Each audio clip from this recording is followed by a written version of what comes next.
In today's video, I'm going to teach you how to add an Instagram link to your Wix website. If you're looking to connect your Wix site visitors to your Instagram profile seamlessly, then this tutorial is for you.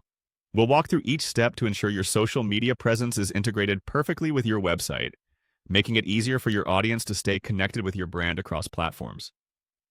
To start off, head over to your Wix website editor. If you haven't already logged in, make sure you do that first. Once you're in, look towards the menu on the left-hand side. You'll see an option labeled Add Elements. Click on that. This is where you can bring new features into your website. Adding elements allows you to enhance your site's functionality, so it's a tool you'll probably return to often. Next up, from the list of elements, find and click on Social. This section is full of useful items related to social media, providing you with various options to connect your website visitors to your different social feeds. Look through the options until you find a social bar that includes the Instagram logo. This bar will often feature other social media icons like Facebook and Twitter. Choose the one that best fits your website's design and aesthetic.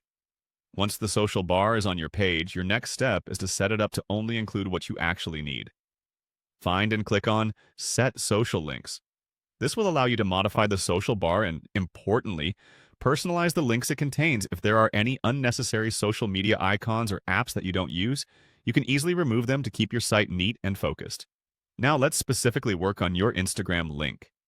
Click on the Instagram logo in your social bar settings to bring up its options. Once you've clicked on it, select Link Setting. This is where you'll be able to input your own Instagram link.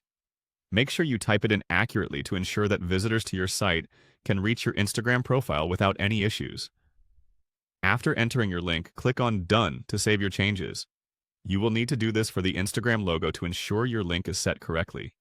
And finally, to make sure all your customizations remain in place, click on Done once again.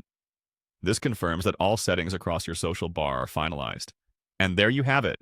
With these simple steps, your Wix website now connects directly to your Instagram profile. Integrating your social media with your website enhances visitor engagement and broadens your reach. So I hope this guide was clear and helpful. Don't forget to preview your site to make sure everything looks good and works as expected before you publish any changes. Thanks for watching, and happy editing!